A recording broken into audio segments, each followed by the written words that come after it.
Pernah kepikiran nggak soal kekuatan gaib yang ada di sekitar kita setiap saat? Itulah daya listrik yang bikin HP di tangan Anda nyala dan lampu di ruangan ini terang. Nah, hari ini kita bakal kupas tuntas rahasianya. Pernah heran nggak? Kenapa ya charger HP sama microwave itu efeknya ketagihan listrik beda banget? Padahal kan sama-sama dicolok ke stop kontak ya kan? Nah, jawabannya itu ada di satu konsep kunci, daya listrik. Yuk kita bedah bareng-bareng apa sih artinya dan kenapa ini semua soal kecepatan energi. Gampangnya gini deh, daya listrik itu intinya soal kecepatan. Jadi, ini tuh ukuran seberapa ngebut energi listrik dipakai dalam satu waktu. Ingat ya kata kuncinya, kecepatan. Yang penting itu bukan berapa banyak energinya, tapi seberapa cepat energi itu dipakai. Coba deh bayangin air terjun. Kalau dayanya rendah, itu kayak aliran sungai yang tenang, pelan, santai. Nah sebaliknya, kalau daya tinggi, itu kayak air terjun yang super deras, yang mindahin banyak banget energi dalam sekejap.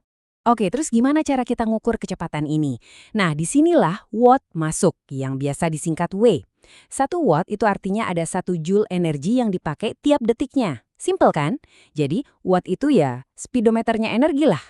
Biar kebayang, kita lihat contoh di sekitar kita aja. Lampu LED yang modern itu mungkin cuma butuh 10 watt.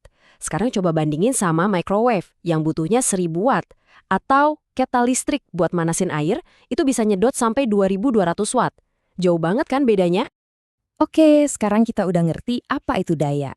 Yuk kita masuk ke bagian gimana cara ngitungnya. Kita bakal bongkar rahasia di balik angka-angka watt ini. Tenang, rumusnya gampang kok. Ini dia nih rumusnya. Daya itu sama dengan tegangan dikali arus.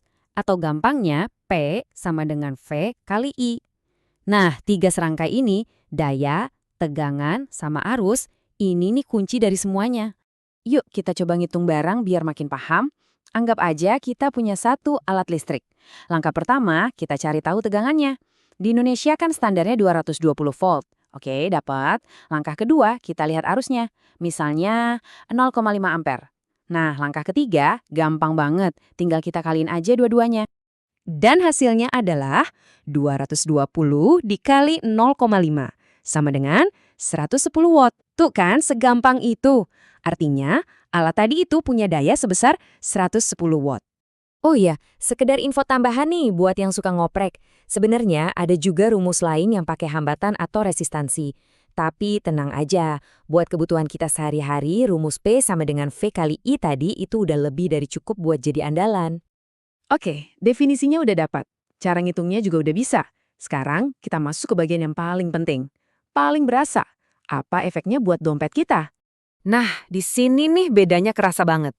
Di satu sisi, ada alat-alat yang dayanya gede, kayak AC atau oven. Wah, itu bikin meteran listrik kita muternya kayak lagi nge-sprint. Kenceng banget. Tapi di sisi lain, ada lampu LED atau kipas angin yang dayanya kecil, itu jauh lebih sopan. Bikin meteran muternya santai aja. Jadi, intinya simpel banget. Daya tinggi itu sama dengan konsumsi energi yang boros, dan ujung-ujungnya tagihan lebih mahal. Sebaliknya, kalau kita pintar-pintar milih alat berdaya rendah, yaitu artinya kita langsung hemat energi dan tentu aja hemat uang. Pilihannya ada di kita semua. Terus, kenapa sih kita repot-repot bahas ini? Karena gini, pengetahuan itu kekuatan. Kalau Anda paham soal daya listrik, artinya Anda yang pegang kendali. Kendali atas pemakaian energi dan pastinya tagihan listrik Anda sendiri. Paham soal daya listrik itu benar-benar kunci buat ngerti pemakaian energi kita.